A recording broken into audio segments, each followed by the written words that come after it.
A transposition is just another word for a two-cycle. What you're going to see over the course of this next couple of videos is that actually two cycles are very important for some fundamental reasons which we're going to explain. So as an example, in S3, the two cycles, the transpositions, would be 1, 2 and 2, 3. Those are the only transpositions in S3.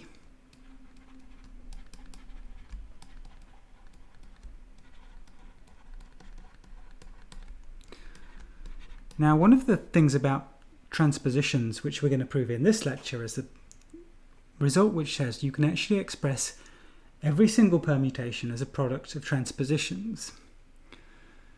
So you might like to think why this is true. A permutation is simply a way of rearranging the numbers 1, 2, 3 up to n. And if you really think about doing that, I think you can convince yourself that you can achieve any rearrangement you like by swapping pairs of numbers. And swapping pairs of numbers is precisely what a transposition does. Anyway, our stepping stone to that result is this lemma here, which tells us how to express not every permutation, but just a cycle as a product of transpositions. So the lemma says that if you take the M cycle, A0, A1 up to AM minus 1, then that is equal to the following product of transpositions. So A0, A1 times A1, A2 times A2, A3, all the way up to AM minus 2, AM minus 1. Now, I'm not going to do the proof of this. If you'd like to see a careful proof by induction of this fact, it's written in the typed lecture notes. I think it's the kind of thing which you should read slowly by yourself rather than listen to me talk through. What I will say is that we've already seen an example of this lemma in action because we checked that 1, 2, 3, 4 is equal to 1, 2, 2, 3, 3, 4 at the end of one of our recent videos. So that's a particular instance of this lemma. What it's telling you is that you can express this particular 4 cycle as a product of 3 transpositions.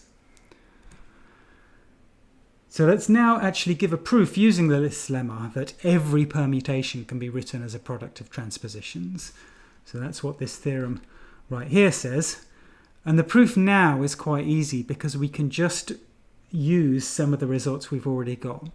So if you take any permutation f in Sn, then we know from video 17 that we can write f as a product of disjoint cycles. I mean, we actually don't need their disjointness for this proof, but we can write f as a product of cycles, so let's notate that like this. So I'll call the cycle C1, C2 up to Cm. So for example, we might be in a situation where f was equal to 1, 2, 4, 3, 6, 8, like this. Then the lemma from the last slide actually tells us how to write each one of these cycles as a product of transpositions. So for example, looking back to our function f, I know that 1, 2, 4, by the lemma on the last slide, that's equal to 1, 2 times 2, 4.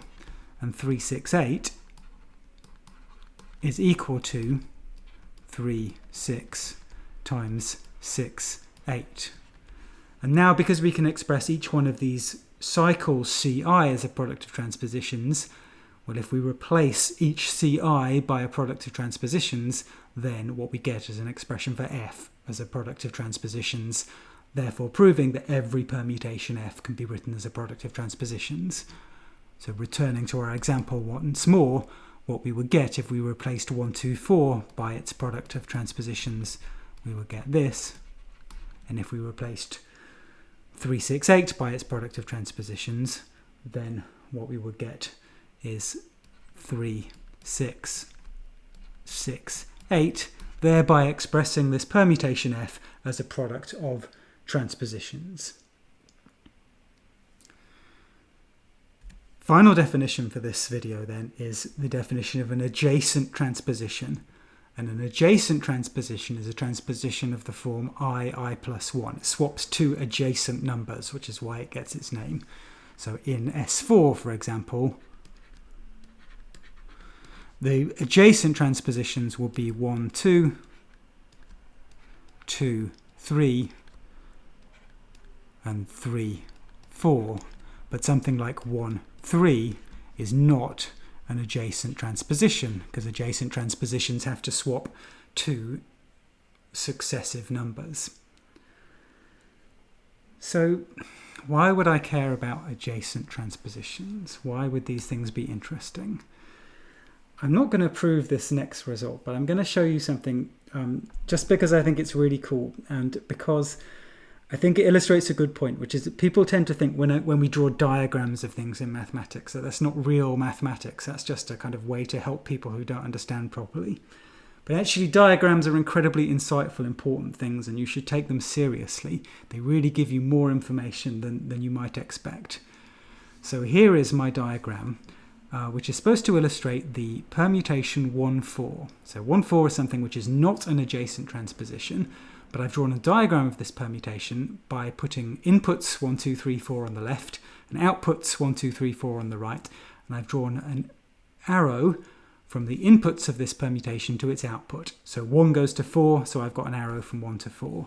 2 goes to 2, so there's an arrow from 2 to 2. 3 goes to 3, so there's an arrow from 3 to 3. And 4 goes to 1, so there's an arrow from 4 to 1. Now let's think about dividing this diagram up. So we're going to divide it up by drawing some vertical lines to split it into pieces. So here's my first vertical line. Here's my next vertical line. Here's another. And here is one more. And let's think what it would mean to compose two permutations in terms of their diagrams like this. Well, in order to compose them, what you need to do is just put the diagrams side by side and see where the numbers went to. So when I've split the diagram up like this by drawing these lines, what I've really done is divided it up into one, let's be careful, 1, 2, 3, 4, 5 diagrams of permutations composed together. And the way I've split this up is I've split it up so that each one of my permutations in this composition only has one place where the blue lines cross over one another. And a permutation with only one place where the blue lines cross over is precisely an adjacent transposition. So if you look carefully at this diagram, let me get a new colour. If you look carefully at this part, this final part here, well, here I've got the permutation which swaps 1 and 2 and leaves 3 and 4 alone. So this is the permutation. Oops. This is the permutation 1, 2. And if we now look here, again, I've drawn the grey lines so that there's only one crossing of blue lines between them. So what you have there is an adjacent transposition, namely 2, 3. Over here we've got 3, 4. Here we've got 2, 3. And here we've got 1, 2 again. So what our diagram has told us is that actually 1, 4 is equal to, and reading from right to left, 1, 2, 2, 3, 3, 4, 2, 3, 1, 2. If you don't believe me, you can check. You can multiply these five transpositions together, and you'll see that this really is true. And of course, this doesn't just work for 1, 4. This method will work for absolutely any permutation you like. If you draw a diagram like this, you can always split it up into smaller diagrams, the composition of smaller diagrams which each contain only one crossing.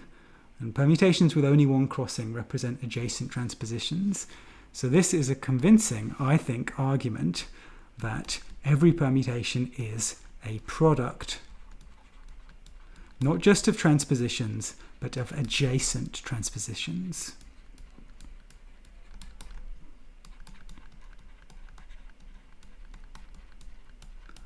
Okay, you should take diagrams seriously. That's the moral of this slide. Diagrams really tell you something which you wouldn't necessarily be able to see just by writing down numbers and brackets and things like that.